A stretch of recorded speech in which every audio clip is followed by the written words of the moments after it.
Ever feel like the financial game is rigged against you? You're not imagining things.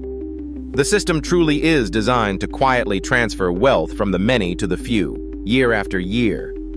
But what if you could spot the invisible rules and actually use them to your advantage? I'm talking about learning to play a completely different game, one where you stop feeding the machine and start building real, lasting wealth on your own terms. What if everything you've been told about building wealth is designed to keep you exactly where you are? The system isn't broken. We're taught to chase promotions, save pennies, and play by rules that guarantee mediocrity. But real financial freedom isn't about budgeting harder. It's about seeing the invisible game everyone else is missing. Imagine understanding the psychological triggers that move markets, the hidden patterns in consumer behavior, and the mental models that allow a small minority to consistently win. This isn't a get-rich-quick scheme. It's a complete rewiring of how you perceive value, risk, and opportunity itself. While others follow the herd, you'll learn to identify the subtle shifts that signal real change. You'll stop reacting to noise and start anticipating the structural moves that create lasting wealth. The rich don't work harder. They see differently. And by the end of this, so will you. Picture this. You're standing at the edge of a casino, watching people place bets. Some are losing everything. Others seem to consistently walk away with more. What separates them? It isn't just luck. The financial markets often feel the same way, a high-stakes environment where the rules appear tilted. But what if you could understand the game so well that you could play it on your terms, not theirs? For decades, the narrative around investing has been dominated by a select few. We've been told to trust the experts, follow the algorithms, and accept that the system is simply too complex for the average person. That narrative isn't accidental. It keeps power concentrated. It convinces everyday individuals to hand over their agency and their fees to institutions that may not have their best interests at heart. How did we get here? Rewind to the 1980s. The rise of personal computing and financial television created an illusion of democratization. Suddenly, stock tickers scrolled across our screens. Information felt accessible. But this was a double-edged sword. While it gave more people a window into the market, it also amplified noise, hype, and emotional decision-making. The real infrastructure, the one that allows high-frequency traders to execute orders in microseconds or hedge funds to access data feeds you can't, remained firmly behind velvet ropes. Consider the psychological toll this takes. You check your portfolio, see a dip, and feel a jolt of anxiety. That's by design. Modern financial media and app interfaces are often engineered to trigger emotional responses because scared or euphoric investors make predictable and often costly moves. They chase peaks, panic sell troughs, and ultimately feed the machine. Who really wins in that scenario? There's a hidden history here, one of behavioral exploitation. From the tulip mania of the 17th century to the dot-com bubble, the same patterns repeat. Greed and fear drive markets more than fundamentals do. Yet we're rarely taught to recognize these cycles in ourselves. Instead, we're sold the myth of the rational investor, a creature that doesn't exist. We fight our own wiring while navigating a field mined with cognitive biases. Zoom in. Imagine flipping the script. What if the greatest edge isn't some secret stock tip or a complex formula, but a deep understanding of your own mind? Master that, and you start to see the market for what it is, a psychological battlefield where most participants are on autopilot. You don't need to outcompute the algorithms, you just need to outthink the crowd. That shift in perspective changes everything. The screen flickers to life, showing a sprawling, neon-drenched cityscape at night. Towering skyscrapers. On the ground, the streets are a chaotic mess of traffic and crowded markets. This is the market. It's beautiful, intoxicating, and for most, completely impenetrable. Have you ever stood outside a party you weren't invited to, watching the silhouettes move behind the glass, hearing the muffled laughter? That is the precise feeling of being an average person looking at the financial markets. You see the movement, you sense the opportunity, but the door seems locked. The first and most profound conflict isn't about picking stocks. It's about gaining entry to a game where the rules were written long before you arrived. Consider the sheer architecture of this place. High-frequency trading firms have their servers physically located inside the exchange buildings, shaving off milliseconds to execute orders before your internet signal has even left your neighborhood. That's not a level playing field. It's a different dimension of time. Professional funds employ teams of PhDs to build models you couldn't comprehend, running on computing power you can't afford. Here's a twist. This is the cold, hard infrastructure of the conflict. You are bringing a pocket knife to a drone war, but the external walls are only half the battle. A more insidious war is waged within your own mind. Every headline screaming about a market crash or a miraculous rally is designed to hijack your most primitive instincts: fear and greed. Your brain, a magnificent relic optimized for avoiding saber-toothed cats and finding ripe fruit, is catastrophically ill-equipped for the abstract, probabilistic world of finance. It seeks patterns in randomness, it extrapolates short-term trends into certainties, and it feels the pain of a loss twice as intensely as the pleasure of a gain. Why did you sell that stock the moment it dipped 5%, only to watch it soar weeks later? Hard truth. Why did you pour your savings into a crypto frenzy at its absolute peak? This isn't a moral failing. It's a biological mismatch. The market is a complex, adaptive system, and you are running ancient, buggy software. The system is literally built to exploit the predictable bugs in your own cognitive code. Look at the very information you consume. The 24/7 financial news cycle isn't there to educate you. It's there to keep you watching. It turns investing, which should be a methodical, long-term process, into a spectator sport filled with drama and urgency. Every expert prediction, every flashing red and green arrow is a siren's call to do something. Action feels like control. In reality, for the retail investor, action is often just the system collecting a transaction fee while you spin its wheels. The rich don't play this game. They aren't staring at charts, their fingers hovering over the buy and sell buttons, their cortisol levels spiking with every tick. Their wealth is built on ownership, of businesses, of real assets, of cash-flowing intellectual property. They use debt as a tool, not a trap. They have access to private equity and venture capital deals that are legally off-limits to you. Their conflict is one of capital preservation and tax optimization. Your conflict is one of survival and speculative hope. This creates a brutal paradox. To win, you must act against your own nature. You must be greedy when others are fearful, and fearful when others are greedy, as the old saying goes. But others includes the deepest, most visceral parts of yourself. The part that screams to cut losses and run. Big question. The part that whispers promises of easy wealth. Hard truth. The market is a mirror, and it reflects back every one of your psychological weaknesses, magnified and monetized by the institutional machinery. Hard truth. You stand there, at the base of those glittering towers, with your life savings and your hopes for a better future in your hands. The wind whips through the canyon of steel and glass. Above you, the game is already in progress. The doors are guarded by algorithms and psychological triggers. The clock is ticking, and every second you hesitate, the compound interest working for the entrenched players widens the gap. Strange but true. This is the zero-sum truth of the initial conflict. Before you can even think about winning, you must first overcome the monumental forces designed to make you lose. The house always has an edge. The real question is, can you find a way to play that wasn't in the original blueprint? What if the entire financial game wasn't about beating the system, but about understanding what the system actually rewards? Most people approach markets like they're playing chess against a grandmaster, trying to outsmart every move. But the real players, the ones who consistently build wealth, they're not playing chess at all. They're the house, not the gambler.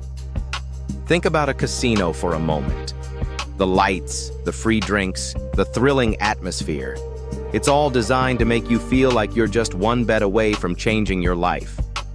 Meanwhile, the house quietly collects its edge on every single transaction. The system isn't rigged against you personally, it's simply structured to profit from certain behaviors. Your job isn't to break the system, but to recognize which behaviors it punishes and which it quietly rewards. Have you ever noticed how financial media celebrates the dramatic all-or-nothing trades? The 500% crypto gain, the risky options play that paid off? That's the entertainment. That's what keeps people watching. But behind the scenes, the real wealth gets built through boring, repeatable processes that nobody makes movies about. Compounding doesn't make for exciting headlines. Dollar-cost averaging won't get you on CNBC. Systematic rebalancing won't make you famous at parties. Yet these unsexy mechanisms are precisely what the market rewards over time. Consider two investors. One chases every hot tip, reacts to every headline, constantly enters and exits positions. The other automatically invests fixed amounts on a schedule, regardless of market conditions, and rarely looks at their portfolio. Which behavior do you think the financial industry actually profits from? Which behavior generates fees, commissions, and spreads? Hard truth. Ask yourself, which behavior actually builds sustainable wealth? The most profound shift occurs when you stop asking, how can I make money today? And start asking, what systems can I put in place that work while I sleep? This changes everything. You're no longer a participant in someone else's game. You're the architect of your own financial machine. You stop being the gambler and start being the casino. The market stops being something that happens to you and becomes something that works for you. Remember that feeling when you first realized money could grow without your direct effort? That moment when compound interest clicked? This is that same realization, but at a strategic level. It's understanding that financial success isn't about brilliant market timing or secret information. It's about building systems that harness the natural mathematical tendencies of markets. Markets tend to go up over time. Volatility tends to reward those who stay invested. These aren't opinions. They're observable historical patterns. Some will tell you that becoming wealthy requires taking enormous risks or having insider knowledge. That's the myth they sell because it keeps you dependent, keeps you watching, keeps you trading. The actual path is far more accessible but demands something much harder than courage. It demands consistency. It demands ignoring the noise. It demands trusting processes more than emotions. Look at any long-term chart of the stock market. Notice anything? The line moves up and to the right despite wars, recessions, political turmoil, and countless predictions of collapse. The system has a direction. Your only job is to align your behavior with that direction rather than fighting against it with emotional reactions. Stop trying to predict waves and just learn to swim with the tide. True financial empowerment comes when you realize the game was never about outsmarting everyone else in the short term.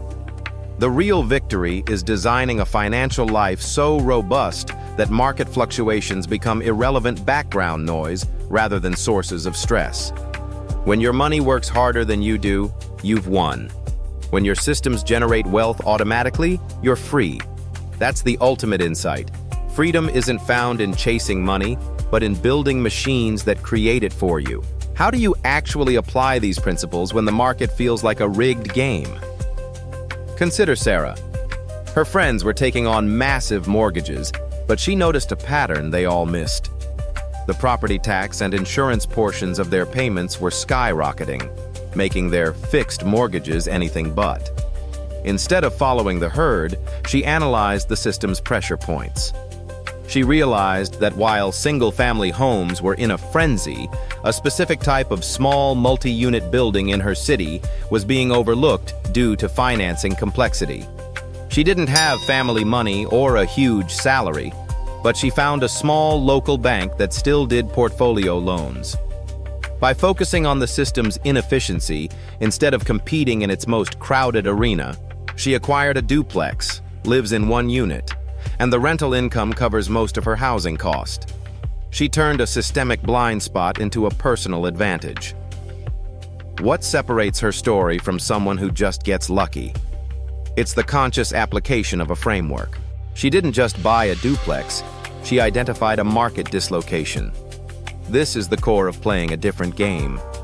Another example is David, who worked in tech but watched his RSUs create a tax nightmare year after year.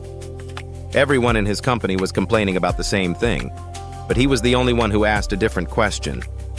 Where does this system create the most friction for people like me? He discovered that the complexity of managing concentrated stock positions was a major pain point. He used that knowledge to negotiate a specific financial planning benefit from his employer, something they were willing to provide to retain top talent, but no one had ever asked for. He turned a personal financial problem into a structural solution, saving himself tens of thousands and gaining a valuable career perk. The common thread isn't genius-level intelligence or insider information. It's a shift from being a passive participant to an active system mapper. Look at the story of a small business owner, Maria, whose bakery was being crushed by third-party delivery app commissions. Her competitors all saw the apps as a necessary evil, a fixed cost of doing business in the modern world. Maria, however, mapped the entire delivery ecosystem and realized the app's greatest vulnerability was their own customer data. They owned the relationship with the end user. Her counter-move was simple but system-aware. She started offering a direct 15% discount for orders placed through her own website, funded by the commission she would have paid the app. She used a small, targeted incentive to break the app's lock on her customers, gradually building a proprietary email list that became her most valuable marketing asset. She didn't fight the system head-on. She found a leverage point and applied precise pressure. Are these people just exceptions? The data suggests otherwise. A study of retail investors who consistently outperform shows they share one trait. They trade less and focus more on understanding the rules of the specific game they are in. Whether it's tax-advantaged accounts or corporate buyback cycles, they spend their energy not on predicting the unpredictable, but on exploiting the predictable structures everyone else takes for granted. The final, crucial step is to run a pre-mortem on your own financial decisions. Before you invest in that hot stock or take out that loan, ask yourself, who architected this financial product? What problem is it truly solving for them? Where are the fees, the fine print, the assumptions? This single habit forces you to stop being a user of the system and start being an analyst of it. The goal is to make your next financial move not just a transaction, but a piece of strategic, system-level gameplay. Imagine you're standing in a casino, watching someone hit a jackpot. The lights flash. That's the market on a normal day. We're not here to chase the siren song of luck. We're here to build something real. Strange but true. Forget trying to beat the system at its own high-stakes game. The real edge lies in what the wealthy have always known. Consistency beats intensity, and systems outlast inspiration.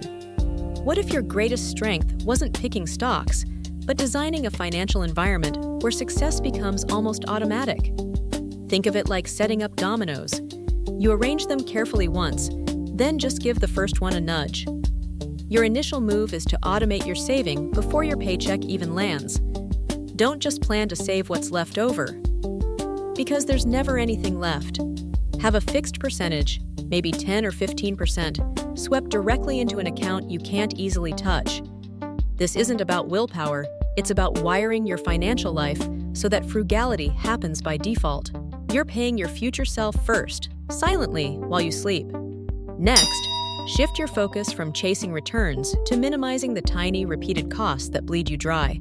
High management fees, impulsive trading commissions, subscription creep. They might seem small, but over decades, they compound into a fortune lost. Do you know how much you're really paying in hidden fees each year? Track them for 1 month. The total will likely shock you. Cutting those is like giving yourself an annual raise without having to ask the boss. Then, Build a simple, diversified portfolio you can hold through any market weather, and make rebalancing automatic too.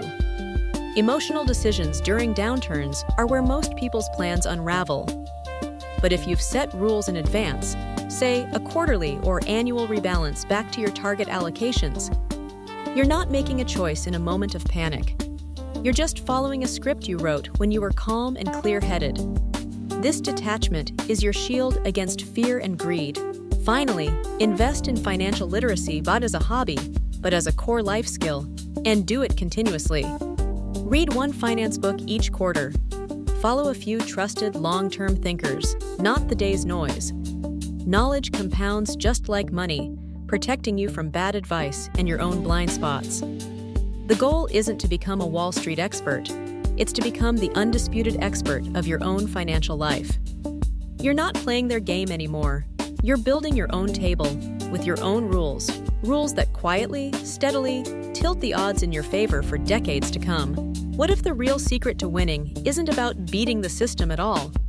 Imagine a chess player so focused on capturing pieces, they forget the actual goal is checkmate. That's what happens when we fixate on short-term gains while ignoring the psychological architecture required for lasting wealth. The research from Nobel laureate Daniel Kahneman's prospect theory shows our brains are wired to feel losses twice as intensely as gains, a biological handicap the system exploits beautifully. Think about the last time market volatility made you panic sell. Your amygdala hijacked your prefrontal cortex, and the institutional machinery made money on both your entry and your exit. They're not just playing a different game, they're playing on a different emotional frequency entirely. Behavioral economists have documented this phenomenon for decades. Individual investors consistently underperform precisely because we're swimming against our own evolutionary current. Yet consider this counterintuitive finding from a University of California study tracking successful retail investors. The most profitable weren't those with the best stock picks, but those who made the fewest emotional decisions. Their secret weapon? They'd systematically removed emotion from the equation through automation, rules-based investing, and recognizing when their own psychology was being weaponized against them. They stopped trying to outsmart the system and started building personal systems immune to its psychological traps. The wealthy don't win because they're smarter about money. They win because they're smarter about emotions. They use trust funds not just to preserve wealth, but to create psychological distance from financial decisions. They hire advisors not just for advice, but as emotional circuit breakers. This isn't about having more resources. It's about building better psychological frameworks. Consider this. Where does that leave the rest of us? With perhaps the most liberating realization of all, we don't need to become financial geniuses to succeed. We simply need to become students of our own psychology. The real wealth isn't in your portfolio. The system may be rigged, but your mind doesn't have to be.